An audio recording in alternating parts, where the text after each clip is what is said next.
안녕하세요. 저는 경기도에 살고 있는 열심히 제 삶을 살고 있는 화려한 돌싱입니다.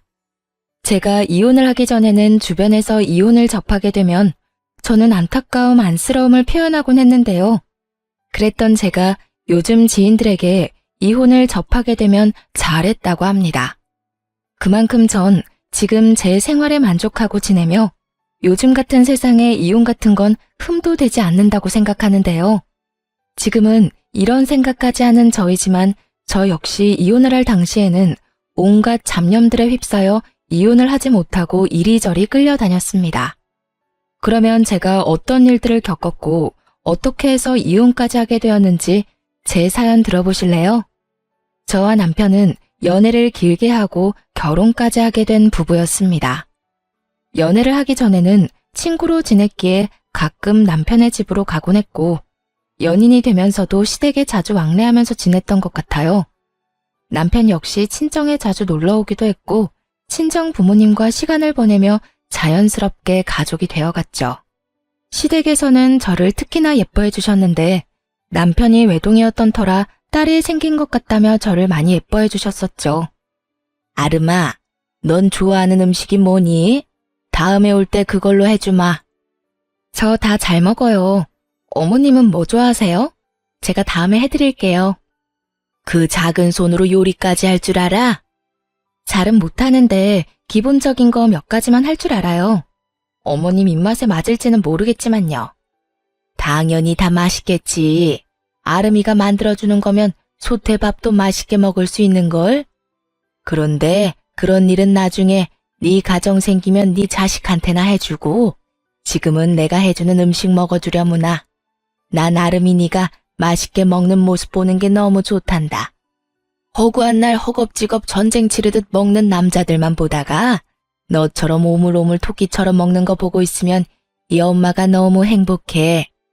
시모는 늘 저에게 귀엽다, 사랑스럽다, 행복하다 등의 말을 해주었고 그런 말을 들을 때마다 제가 특별한 사람이 된 것 같아 참 행복하더라고요. 여러모로 전 그런 시댁 분위기가 좋았고 남편을 사랑하기도 했지만 이런 시댁이라면 저도 가족으로 인정받고 사랑받을 수 있겠다는 생각이 커 결혼까지 하게 되었습니다. 단 한 번의 큰 소리도 조금의 의견 충돌도 없이 결혼까지 마치게 되었고 친정을 비롯해 시댁까지 화기애애한 그 자체였어요. 첫 명절이 오기 전까지는요. 아무래도 명절, 제사에 대해 들은 것이 많아 어쩔 수 없이 긴장이 되기도 하고 우리 시댁은 어떤 분위기로 나를 대할까 하는 걱정도 되더라고요. 하지만 이런 제 우려와는 달리 저와 남편이 시댁에 도착하니 이미 시모 혼자 음식을 준비하고 있더군요. 전 당연히 제가 오면 함께 시작할 거라 예상했던 터라 이런 상황은 생각지도 못했는데 조금 당황스럽더라고요. 죄송스럽기도 했고요. 심지어 준비만 하신 게 아니라 이미 반 이상을 해놓으신 터라 전 급하게 옷을 갈아입고 나머진 제가 하겠다며 앞치마를 하고 나섰습니다. 어머님, 이제 제가 할 테니 들어가서 쉬세요. 전 당연히 제가 오면 시작하실 줄 알았는데 언제부터 하신 거예요? 죄송해요. 다음부턴 좀 더 일찍 올게요. 아니야. 늘 혼자 해왔는데 뭐. 신경 쓰지 말고 옷부터 편한 걸로 갈아입으려무나. 이미 갈아입었어요, 어머님. 그러니까 이제부터 좀 쉬세요. 저 생각보다 잘해요. 그럼 우리 며느리 잘하는 거 다 알지. 다 아는데 정말 거의 다 해서 네가 할 게 없어서 그래. 괜히 너까지 힘 빼지 말고 일단 조금 쉬어. 곧 있으면 끝이니까 뒷정리나 좀 도와다오. 그러면 제가 옆에서 전이라도 뒤집을게요. 그 정도는 하게 해주세요. 이때까진 분위기 좋았습니다. 누가 먼저라고 할 것도 없이 서로 나서 일을 하려고 했고 서로의 등을 떠밀며 조금이라도 더 쉬게 해주려고 했죠.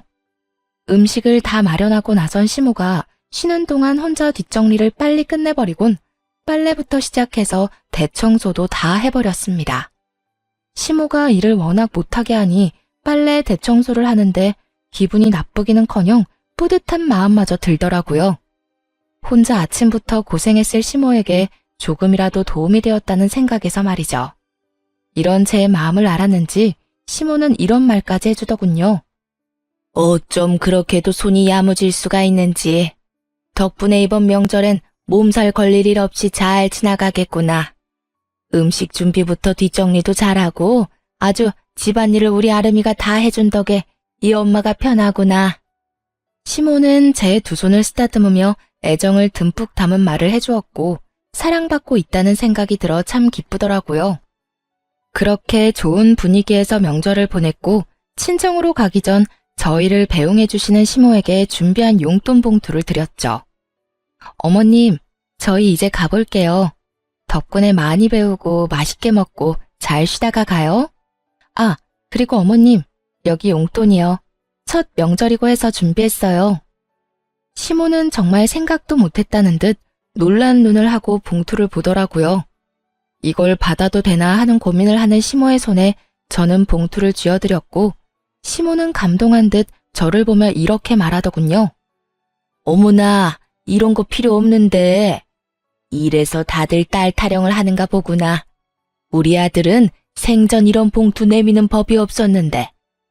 에이, 엄마, 생신 때 용돈 드렸잖아요.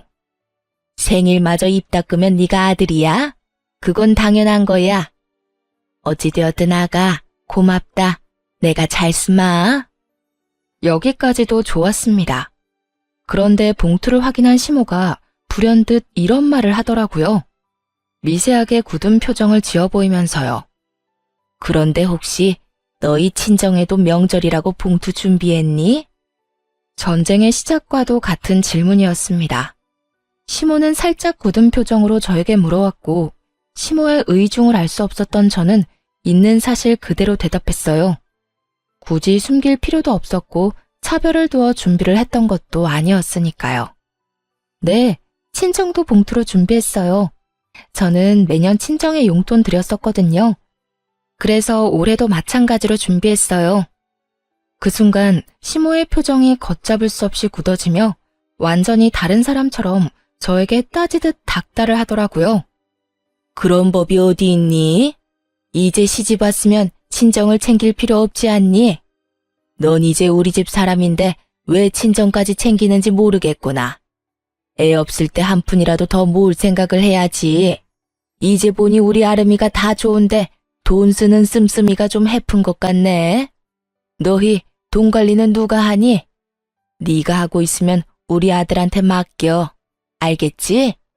그리고 용돈 같은 건 앞으로 친정에 주지 말고 다 너희 생각해서 하는 말이야. 과연 내가 알던 시모가 맞는지 의문이 다 들더군요. 어떻게 돈 앞에서 사람이 이렇게까지 이중적인 면모를 드러내다니요? 얼마나 충격적이었으면 말문이 막히는 것은 물론이고 기분이 나쁘다는 생각조차 들지 않았어요. 제가 아무 말도 하지 않고 있자 제 눈치를 살피던 남편이 입을 떼더라고요. 에이, 엄마, 그런 건 우리가 알아서 할게. 자자, 우리도 이만 가봐야겠다. 우리는 갈 테니 푹 쉬어요. 그렇게 남편의 손에 이끌려 친정에 가게 되었고 저는 친정에서 어떻게 지냈는지도 모를 만큼 넋이 나가 있는 상태였죠. 모든 일정을 끝내고 집으로 돌아오자 그제야 제가 무슨 말을 듣고도 말 한마디 하지 못한 건지 자각이 되더라고요. 그와 동시에 화가 올라왔고요. 여보, 혹시 나 당신이랑 사는 동안엔 우리 집에 용돈도 주면 안 되는 거야? 갑자기 그게 무슨 말이야? 아, 엄마가 한 말 때문에 그래?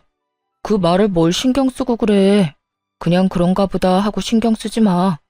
엄마한텐 알겠다 하고 우린 우리가 하고 싶은 대로 하면 돼. 아무리 그렇게 하면 된다고 해도 나 어머님 말씀 기분이 너무 나빠. 어떻게 그렇게 말씀하실 수가 있어?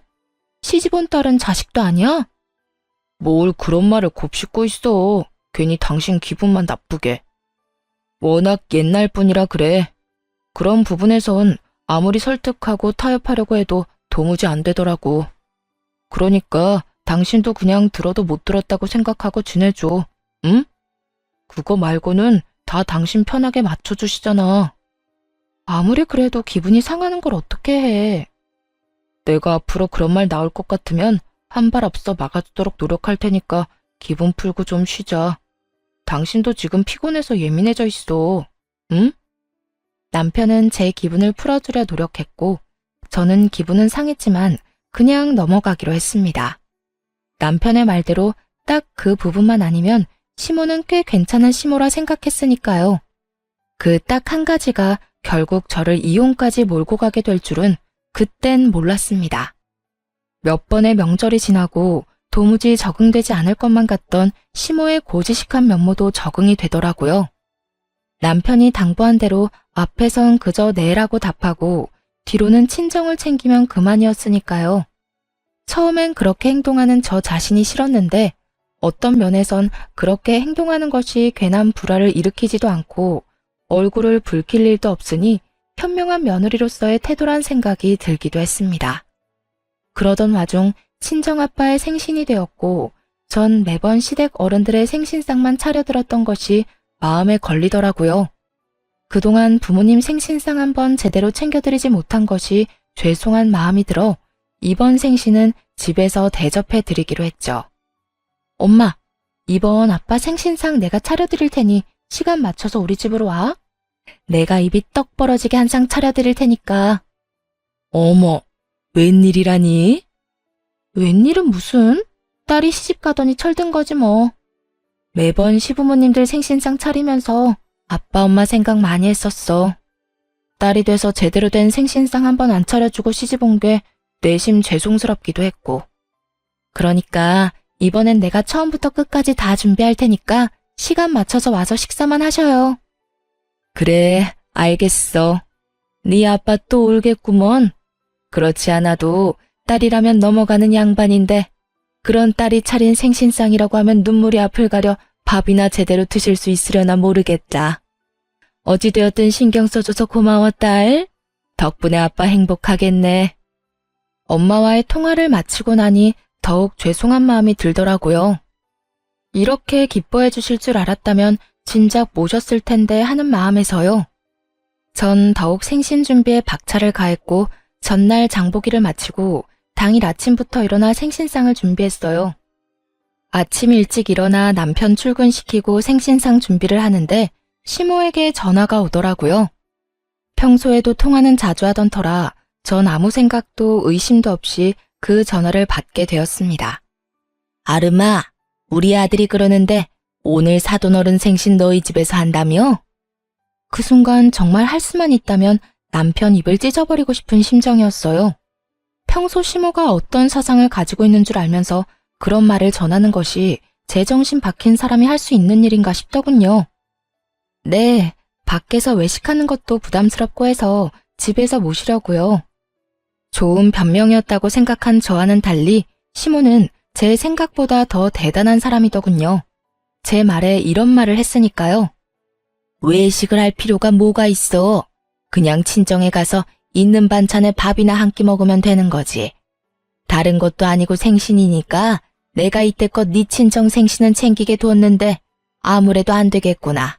앞으로 생신도 챙기지 말거라. 어떻게 된 사람이 이런 말을 할 수가 있는 걸까요?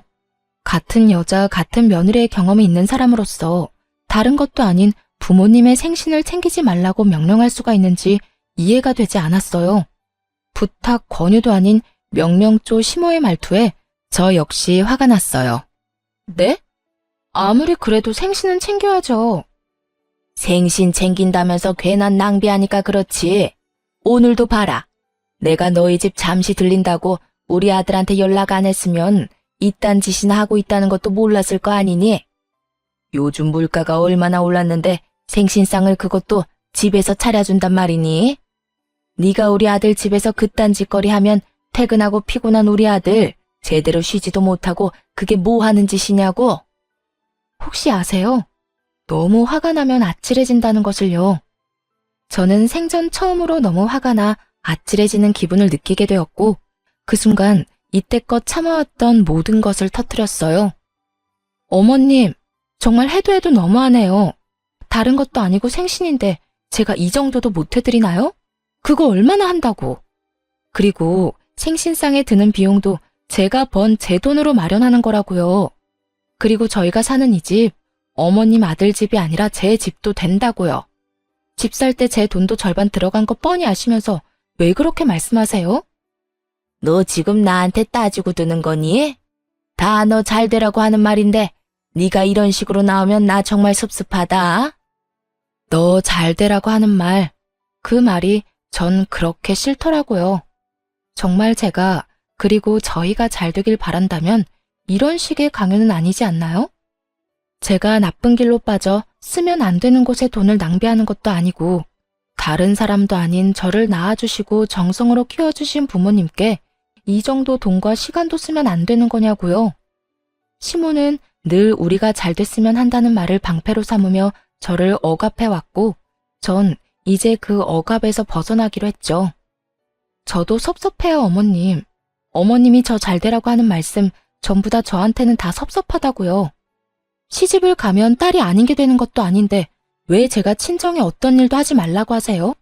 저를 낳아주시고 이날 이때껏 온 정성을 쏟으면서 저를 키워주신 부모님께 아무것도 안 하고 아무 관심도 가지지 않는 게 정말 저를 위하는 일이라고 생각하세요?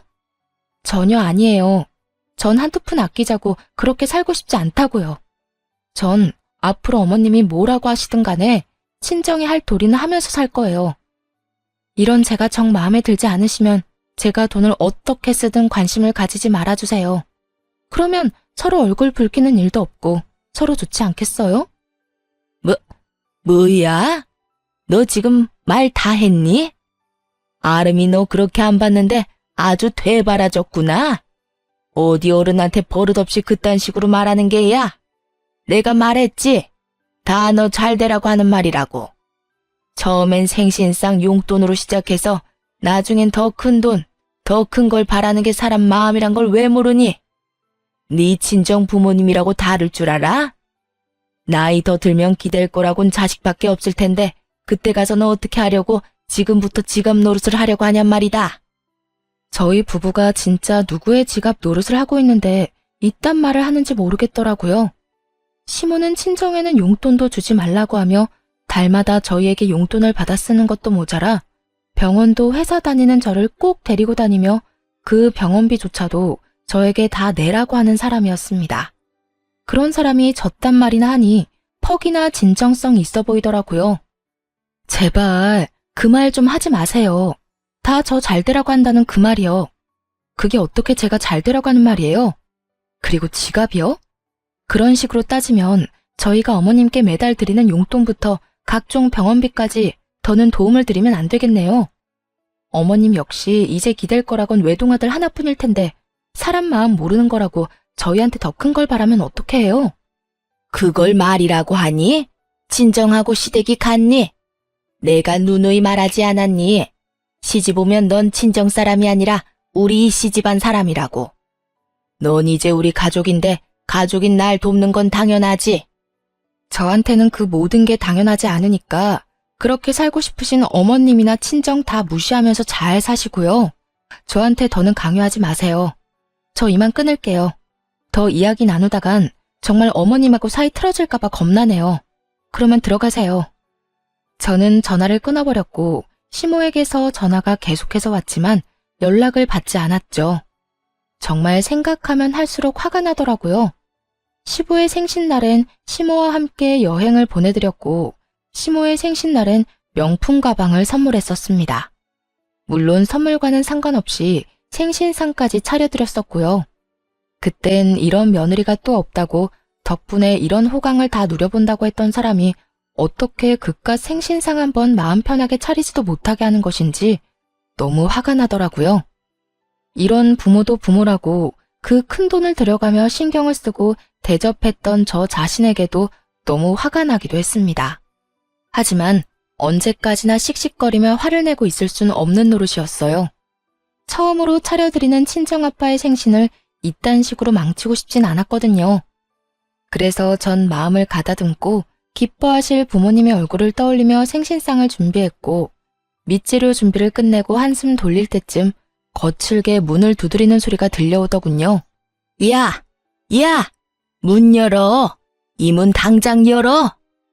설마 했던 우려가 현실이 되는 순간이었어요. 화가 머리끝까지 난 시모는 집으로 들이닥쳤고 제가 문을 열어주자마자 저를 밀치고 집으로 들어오더니 화를 내며 기껏 준비한 재료들을 다 엎어버리기 시작하더군요. 이게 무슨 짓이에요? 그만두세요. 그만하시라고요. 이거 놔라 이년아. 네가 그만하라고 하면 내가 그만할 줄 알아?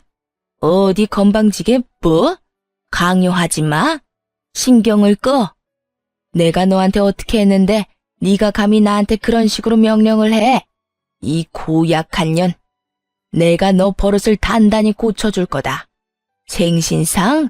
웃기지 마. 내가 절대 아무것도 못하게 해줄 테니까. 아무리 말려도 눈이 돌아버린 시모를 말리는 건 불가능했어요. 이미 재료들은 손 쓸 수 없이 망가진 상태였고 제가 말리면 말릴수록 시모는 더 격하게 난동을 부리더군요. 시모는 아예 집에서 어떤 음식도 만들게 하고 싶지 않았는지 아예 냉장고 문까지 열어 모든 음식들을 다 꺼내 바닥에 쏟아부어 버리더군요. 전 그저 그런 시모를 지켜보며 분이 풀릴 때까지 지켜보기로 했죠. 그러면서도 남편에게 연락해 당장 집으로 오라는 말을 전했고 시모의 난동을 부리는 모습을 동영상으로 남기기도 했습니다. 네 년이 감히 날 우습게 봐? 이게 오냐오냐 해줬더니 어른 무서운 줄 모르고 날뛰는 꼴이라니. 내가 이렇게까지 하는데도 네가 생신상 차려낼 수 있을지 두고 보자. 시모는 끊임없이 저를 향한 분노를 뱉어내며 난동을 부려댔고 그 사이 집에서 가까운 회사에 다니던 남편이 집으로 불이 나게 뛰어들어오더군요. 모든 광경을 목격하게 된 남편은 많이 놀랐는지 멈칫거리며 입을 벌리더라고요.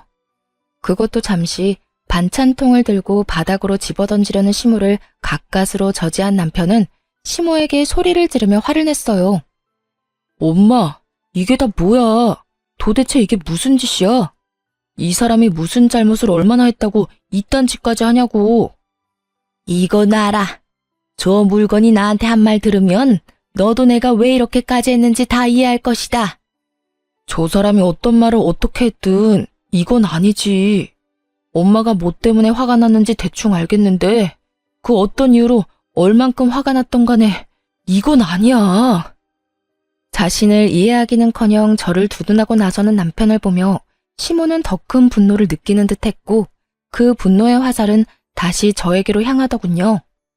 너 도대체 내 아들한테 뭐라고 했길래 내 아들이 나한테 이렇게 화를 내? 그리고 이를 데가 없어서 회사에서 열심히 일하는 사람한테 전화질을 한 게야? 너 이렇게까지 생각 없는 물건이었어? 그 순간 어떤 생각이 들었는지 아세요? 다 포기하고 싶다, 다 버리고 싶다였어요.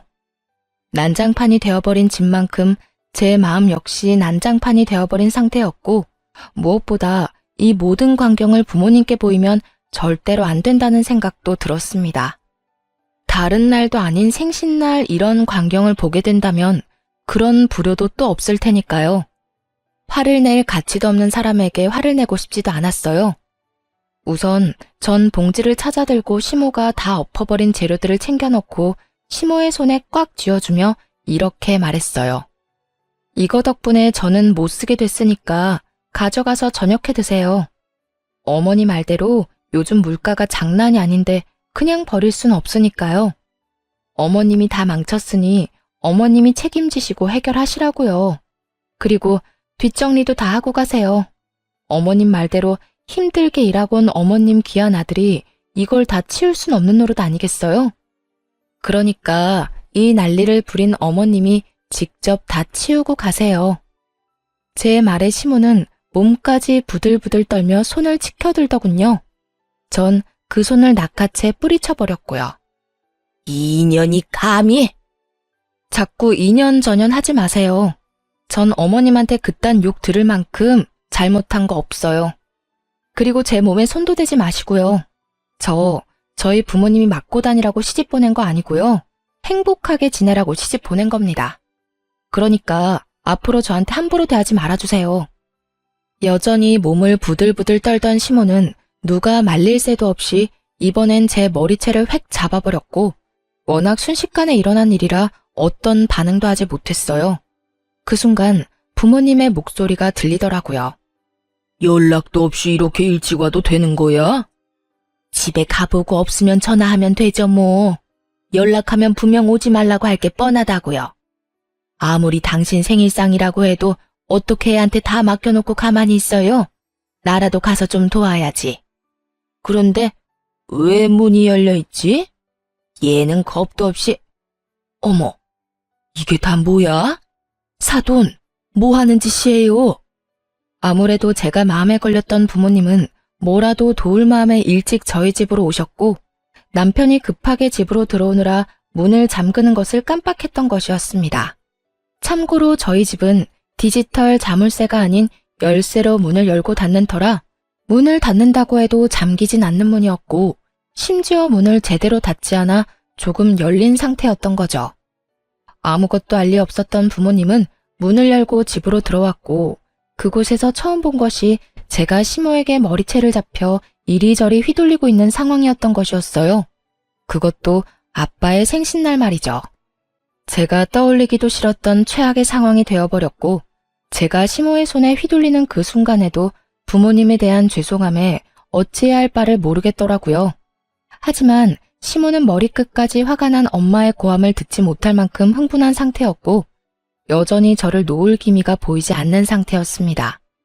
그 순간 엄마보다 더 화가 난 아빠가 다가와 시모의 손을 낚아채 멀뚱히 서 있는 남편의 쪽으로 시모를 던지듯 밀어버렸습니다. 시모는 남편의 품에 고꾸라졌고 그런 시모를 아빠는 무서운 표정으로 아무 말도 하지 않고 그저 노려보시더군요. 그런 아빠를 대신해 엄마가 시모에게 화를 내기 시작했습니다. 이보세요. 지금 도대체 이게 다 무슨 짓이에요? 우리 딸이 뭘 그렇게 잘못했다고 애를 이렇게까지 잡는 거냐고요? 아니, 잘못을 했더라도 말로 타이르면 되는 일이지 우리 애가 짐승도 아니고 어떻게 이런 짓을 할 수가 있어요? 입 없어요? 말할 줄 몰라요? 그 뚫린 입으로 말 좀 해보라고. 격한 감정을 드러내며 시모에게 따져묻는 엄마와 아무 대답도 하지 않는 시모. 그야말로 그런 난리가 또 없는 상황이었어요. 그 상황에서도 화가 나는 것은 시모의 침묵이었어요. 엄마의 그 어떤 물음에도 시모는 그저 침묵을 지키고 있었는데 그 침묵의 의미는 미안함이 아닌 그저 말도 섞고 싶지 않다는 느낌이 강하게 들었기 때문입니다. 엄마가 시모를 몰아붙이는 내내 시모는 빈정거리는 표정을 지어 보이며 입을 삐죽거리는 듯 엄마를 농락하는 모습을 보이더군요. 그 모습은 너는 짓거려라, 난 안 듣는다는 식의 무시와 다름이 없었고 엄마도 저와 똑같이 느꼈는지 말할 가치도 없다시며 저를 데리고 나와 친정으로 와버렸습니다. 그리고 그날 저는 몰랐던 사실을 알게 되었습니다. 그 여편네 진짜 미친 거 아니야? 어떻게 감히 너한테 이딴 짓을 할 수가 있어? 네 남편은 도대체 뭐 하고 있었니? 네가 그런 일을 당하는데 멀뚱히 서서 구경만 하고 있다는 게 말이나 돼? 엄마가 일찍 서두르지 않았으면 어떻게 됐을 거야? 여보, 그만해. 아름이 놀란 거 안 보여? 그러니까 애한테 그러지 말고 흥분 좀 가라앉혀. 네가 뭘 잘못했다고 고개 숙이고 있어? 딸, 고개 들어. 너 잘못한 거 하나도 없어. 엄마, 아빠, 죄송해요. 하필 생신날 이런 꼴 보여서. 네 잘못 아니라니까. 어떻게 인간의 탈을 쓰고 남의 집 자식한테 그딴 짓을 할 수가 있어? 인간이라면 그러면 안 되지. 돈 받아갈 땐 그렇게 고맙다고 바닥 갈라지게 고개 숙이고 잘하겠다고 하더니 이게 잘하는 거야? 머리채나 잡아뜯는 게 잘하는 거냐고. 돈? 엄마, 그게 무슨 말이야? 그 뒤로 이어진 엄마의 말은 정말 어이가 없더라고요.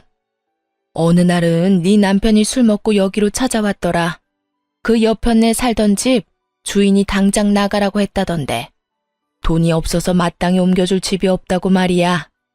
생각 같아서 당장 집이라도 마련해주고 싶은데 대출 받는 것도 한계가 있고 큰 돈도 없어서 속상하다면서 울더라고. 얼마나 서럽게 울던지. 네 아빠랑 내가 신경 쓰여서 우리 노후 자금까지 내줬는데 어떻게 그런 우리한테 이딴 광경이나 보게 만들어? 그 여편네도 그래. 우리한테 받은 돈으로 집까지 마련했으면서 어떻게 우리 딸이 너한테 그딴 짓을 해?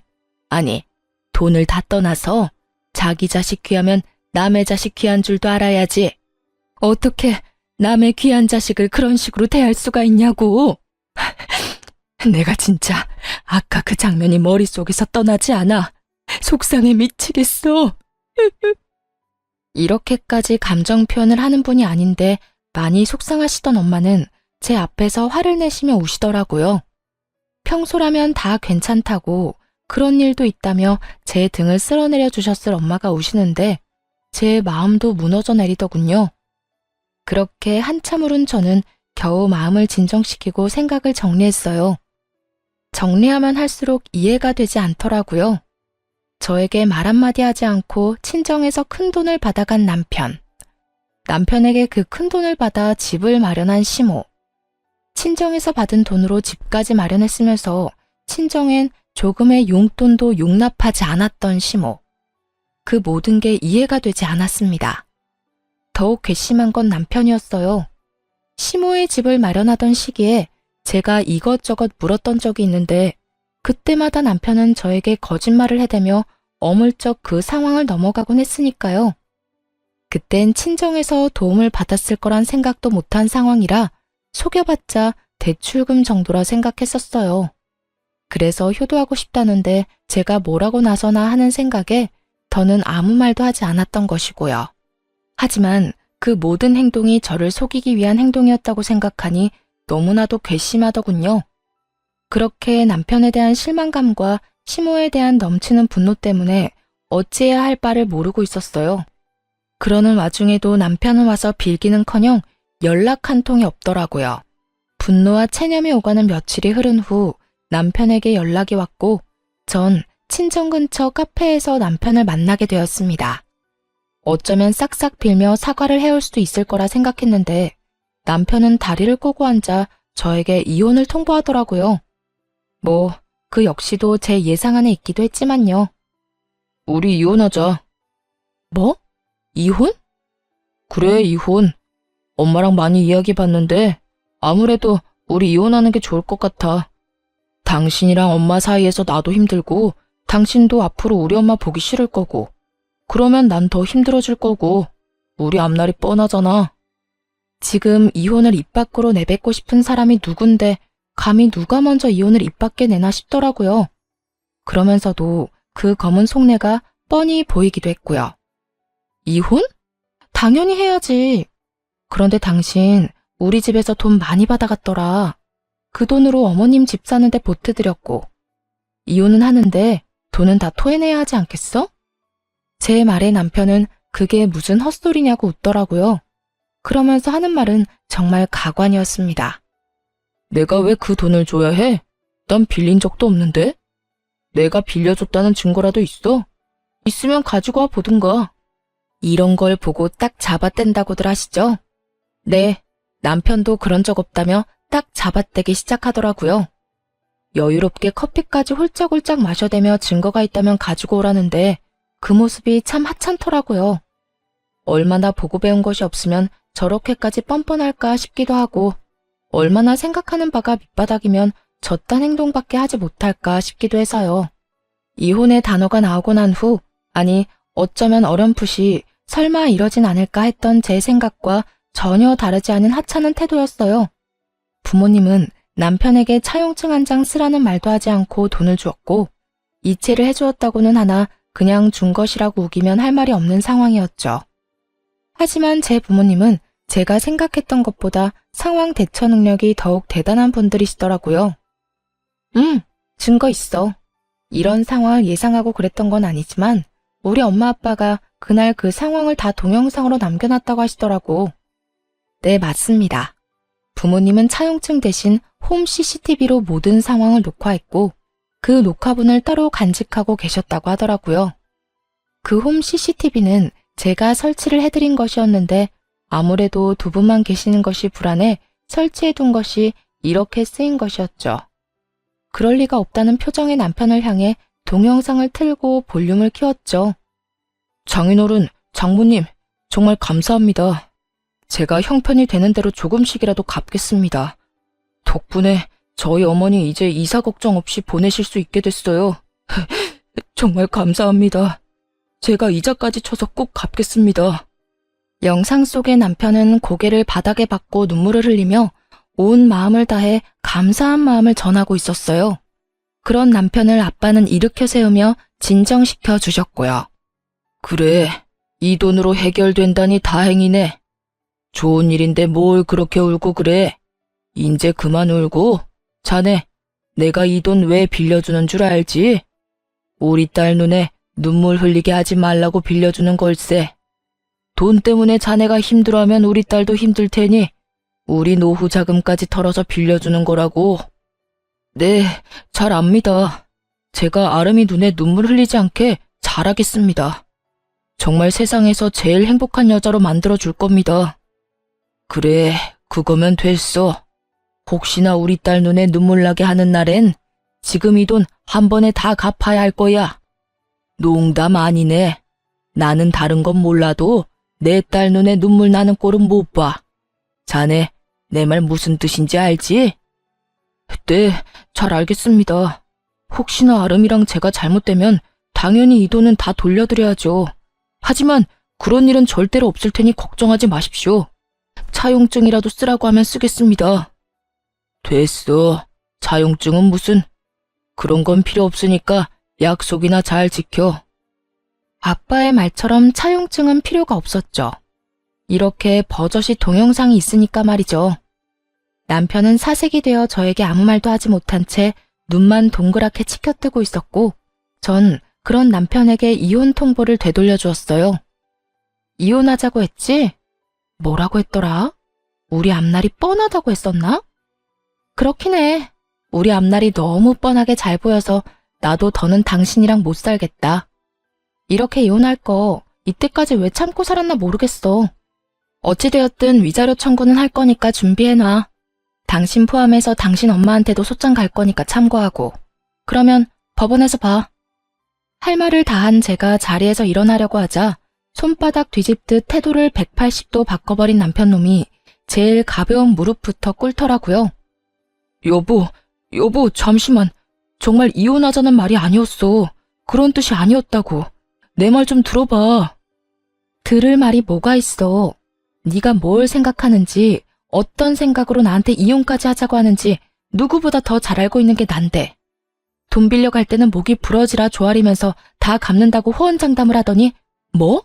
빌린 적이 없어?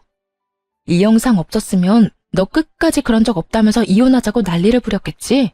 내 말이 틀려? 됐어. 너 같은 인간 쓰레기를 무슨 말을 더 하겠니? 난 이제 너한테 듣고 싶은 말도 전혀 없고 더는 너 같은 인간한테 하고 싶은 말도 없어.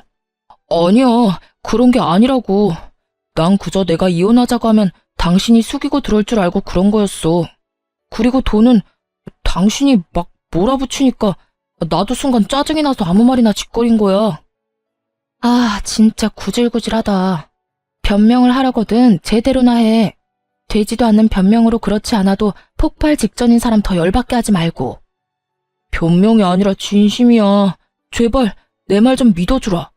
나 당신 아직 많이 사랑해. 사랑 같은 소리 하네.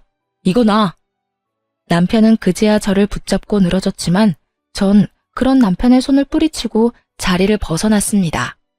그 후 예정대로 남편과 시모에게 소장을 날렸고 그 결과 위자료도 받고 이혼까지 마무리하게 되었습니다. 부모님 역시 전 남편에게 빌려주었던 돈을 다 돌려받게 되었고요. 친정 부모님께 줄 돈과 저에게 줄 위자료 때문에 전 시모는 집을 다시 팔고 작은 월세집으로 이사하게 되었고 전 남편 역시 저에게 최고액의 위자료를 주게 된 탓에 빚쟁이가 되어 전 시모의 집으로 들어가게 되었죠. 그렇게 모든 게 끝났다고 생각했는데 전 시모에게 전화가 오더라고요. 아름아, 잘 지냈니? 첫 마디에서 온몸에 소름이 쫙 돋는 것이 귀신 목소리를 들은 것처럼 기분 나쁜 소름이 돋더군요. 전 아무 대답도 하지 않았고 그런 상황을 예상했다는 듯 시모는 아랑곳하지 않고 자기 말을 이어나가더군요. 잘 지내지? 잘 지내겠지. 우리 아름이는 야무지고 똑똑하니까. 다름이 아니라 내가 그동안 생각 많이 해봤는데 내가 여러모로 너한테 몹쓸 짓을 많이 했더구나. 너 같은 며느리가 또 어디 있다고 내가 너한테 그런 짓을 한 건지. 네 남편, 아니, 우리 아들한테 혼 많이 났다. 나 때문에 너랑 이혼하게 됐다고 날 많이 원망하더구나. 틀린 말은 아니지. 내가 널 이혼시킨 거나 마찬가지지. 내가 정말 미안해. 그래서 말인데, 내가 이렇게 사과할 테니 이혼은 없던 일로 하면 안 되겠니? 기가 막히더라고요. 이제 와서 속내가 뻔히 보이는 사과를 하는 것도 어이가 없었지만 전 남편 역시 어이없기는 매 한 가지였어요. 본인이 누굴 원망할 처지조차 되지 않으면서 감히 누굴 원망하는 것인지. 저요, 전 시모에게 그 모진 수모를 겪었을 때도, 전 남편이 저도 모르게 큰 돈을 친정에서 받아갔을 때도 화가 나고 괘씸하긴 했지만 이혼하겠다고 확실하게 마음먹은 건 아니었어요. 시모야 연을 끊고 살면 되는 거고 다른 사치 부리는 데 쓴 돈도 아닌 부모 집 마련해준다고 빌려간 돈이야 갚으면 그만이라고 생각했으니까요. 하지만 전 남편은 제 이런 마음을 짓밟는 것도 모자라 부모님이 자신을 믿고 차용증을 쓰지 않았다는 것을 악용해 돈까지 꿀꺽 삼키려는 모습을 보며 비로소 이혼을 결심하게 되었던 것이었어요. 물론 불을 지핀 건 시모가 맞지만 그 작은 불씨를 큰 불로 만든 것이 본인이면서 시모를 앞세워 저를 설득하려는 그 속내가 참 어이없으면서도 화가 나더군요. 저는 그럴 생각 없어요. 전 그 인간한테도 오만정이 다 떨어졌다고요. 받을 도움은 다 받고 돈 안 갚아도 되겠다 싶으니까 저부터 버리는 남자. 당신 같으면 데리고 살고 싶겠어요? 거기에다 집도 절도 없는 빚쟁이인 남자를요? 저 그 정도로 바보는 아니에요. 아름아, 그러지 말고 다시 한 번만 생각해 주려무나. 우리 아들 금방 일어설 수 있어. 아직 나이가 젊잖니. 그러니까 그간의 정을 생각해서라도 다시 생각해 주려무나. 결국 전 시모는 악어의 눈물을 쏟아내며 매달리기 시작했고 전 그런 시모에게 이렇게 말했습니다. 그러니까요. 나이도 젊은데 제가 왜 그딴 인간이랑 살아야 하나요? 앞으로 살 날이 긴데 그딴 인간 뒷바라지만 하면서 살라고요? 밑 빠진 독에 물 부어가면서 고생할 마음 없으니까 다신 연락하지 마세요. 저는 전화를 끊어버린과 동시에 차단해버렸고 그 후론 연락이 닿는 일은 없었습니다. 참 한심하지 않나요? 가만히라도 있으면 절반이라도 간다고 그저 주는 대로 받고 하는 대로 가만히 두기만 했더라도 좋은 집에서 편하게 잘 살았을 텐데 괜히 건드리면 안 될 사람을 건드려서 저 고생을 하나 싶었네요. 뭐 자기 복 자기가 찬 거 아니겠어요? 요즘 전 친정에서 지내고 있어요. 회사는 여전히 잘 다니는 중이며 요즘엔 남자친구가 생겨 행복하고 아기자기한 연애를 하고 있는 중이랍니다. 지금 만나는 사람은 좋은 사람이에요. 따뜻한 사람이죠. 언제 어디서나 제가 우선이라고 말해주는 사람이고 만나는 지난날 동안 여름에는 손 선풍기를 겨울엔 핫팩을 건네주는 그런 따뜻한 마음과 세심한 배려를 할 줄 아는 남자예요. 무엇보다 길을 거닐 때면 꼭 저를 길 안쪽에서 걷게 하는 남자친구를 보며 이렇게 따뜻하고 세심한 사람도 있구나 하는 생각을 하곤 해요. 아직까진 결혼 생각은 없지만 지금 제가 사랑하는 남자친구의 모습이 변함이 없다면 그리고 이 모습이 정말 이 남자의 본 모습이라면 다시 한번 용기를 낼 수도 있을 것도 같아요. 그 정도로 요즘 행복하고 사랑 가득한 날들을 보내고 있습니다. 앞으로도 전 연애도 하고 일도 하며 제 삶을 행복하게 살아가 보려고요. 저 역시 처음 이혼했을 땐 다시 연애를 시작하는 것이 상대방에게 왜인지 죄를 저지르는 기분이 들더라고요. 하지만 곰곰이 생각해보니 제가 죄를 짓고 있는 건 아니더라고요. 제가 이혼 사실을 숨긴 것도 아니고 이혼을 한 게 죄는 아니니까요. 제가 뭘 하든 어떤 연애를 하든 그건 제 자유 아닐까요? 그러니까 저와 비슷한 상황의 돌싱녀, 돌싱남 분들, 우리도 행복하게 살아봐요. 언제까지나 아픔에 절망감에 빠져 시간을 낭비할 순 없지 않을까요? 충분히 아파했고 충분히 힘들었던 만큼 이제 우리 다들 행복합시다. 꼭 새로운 사람을 만나 새로운 출발을 하는 것만이 아닌 본인이 원하는, 본인이 꿈꾸는 그 행복을 위해 다 함께 노력해봐요. 그러면 저는 모든 분들의 행복하고 사랑 가득한 삶을 응원하며 이만 물러가 볼게요. 긴 사연 들어주신 모든 분들 감사합니다.